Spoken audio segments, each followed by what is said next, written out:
भय सबको होता है, चाहे वह एक पशु हो, एक पक्षी हो, चाहे कोई मनुष्य हो, सभी को भय होता है। मनुष्य वास्तविकता में मनुष्य भय को ही अपने साथ लेकर ही जन्म लेता है। तो इस भय से भय कैसा? यदि भय बुरा भाव होता तो क्या इसे हम अपने साथ लेकर जन्म लेते? आप जरा सोच कर बताइए। वास्तविकता में भय हमें आगे बढ़ने के लिए प्रेरित करता है। अब देखिए, जीवन जीने का भय आपके स्वयं आपकी सुरक्षा करवाने का प्रयास करता है। अपमान का भय सदाचार की ओर बढ़ाता है। किसी प्रेम को खो देने का भय उसके लिए कर्तव्य पालन करने का प्रेरित करता है। किंतु यह भय बुरा तब हो जाता है जब आप इसे अपने ऊपर हावी होने देते हैं, इसके लिए कुछ प्रयास नहीं कर पाते। इसलिए यदि इस भय को उपयोग में लाना है, आपको स्वयं अपने ऊपर ही हावी हो जाना पड़ेगा। तो तोड़ दीजिए भय की सीमाएं, अपनी आत्मा को छोड़ने के लिए भी, और दूसरों के समक्ष सर मत झुकाइए। और स्मरण रखिए, जब अहंकार से डरना छोड़ दोगे तभी दीपक बनकर आप प्रकाश दे पाओगे। श्री कृष्ण जी कहते हैं, जिनके अंदर डर स्वाभिमान होता है उनको दिमाग और मन का एक बात माननी होगी। अगर मुझे अच्छी जिंदगी जीनी है तो मुझे इस डर को जीतना होगा, और इसके लिए मुझे उपयोग पूर्वक एक के बाद एक यकीन दिलाना पड़ेगा अपने दिमाग को।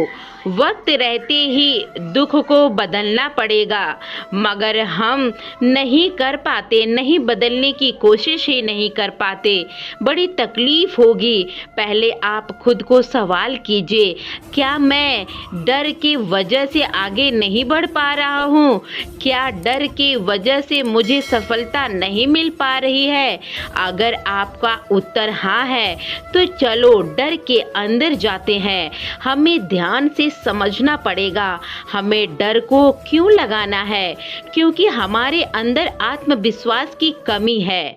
फिर सवाल आता है कि अंदर आत्मविश्वास क्यों कम है? क्योंकि जिस क्षेत्र में हम सफलता हासिल करना चाहते हैं उस क्षेत्र के बारे में हमारा ज्ञान अधूरा रहता है।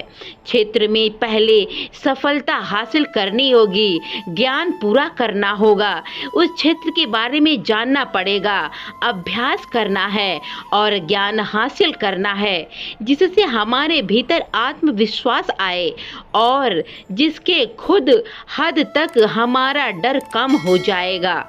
श्री कृष्ण जी कहते हैं, अगर किसी काम को हमें नहीं करना है तो हमें बहाने बनाने पड़ते हैं। काम में मन नहीं लगता इसलिए उस काम को बाद में करूँगा करके टाल देते हैं। कामों को आगे बढ़ने के लिए हमें हमेशा बहाने ढूंढना पड़ता है कि नहीं करना है, मन नहीं लग रहा है। ऐसा सभी लोग करते हैं, उसे बहाना बना देते हैं। बहुत सारे असफल लोग इसीलिए होते हैं, लेकिन आपको पता नहीं है इन बहानों से उनका कितना बड़ा नुकसान हो रहा है। इसे ध्यान से समझना। अब दूसरों को बहाना बनाते देखा होगा, मैं खुद को ही सफल होने के लिए रोक रहा हूँ, अपने खुद की प्रगति पर काम करने से रोक रहा हूँ। मुझे अपने दिमाग को नियंत्रित करना होगा। हम दिमाग को ऐसे परीक्षण देते हैं कि वो हमारे खिलाफ काम करे। जितना ज़्यादा हम बहाने देंगे उतने ही हमारे मन खुद के खिलाफ आएंगे। इसका परिणाम यह होगा कि आप अपने ही कामों से दूर भागोगे, जिम्मेदारियों से आप दूर भागोगे, काम में मन नहीं लगेगा, जीवन में उल्लास कम होगा, जीवन में सही निर्णय लेने का में देर हो जाएगी और फिर आप सोचोगे कि यह सब मेरे साथ ही क्यों हो रहा है। यह सब ऐसा आपके साथ इसलिए हो रहा है क्योंकि आपके ही बहाने, अपने ही बहाने दे रहे हैं, अपने दिमाग को बता रहे हैं कि यह हमारी आदत नहीं है। भगवान श्री कृष्ण जी कहते हैं मनुष्य का स्वाभिमान ही और स्वभाव ही संग्रह करना होगा, फिर चाहे धन हो, नाते हो, संबंध हो या प्रसन्नता, ये सब आपके ही मन की बातें हैं।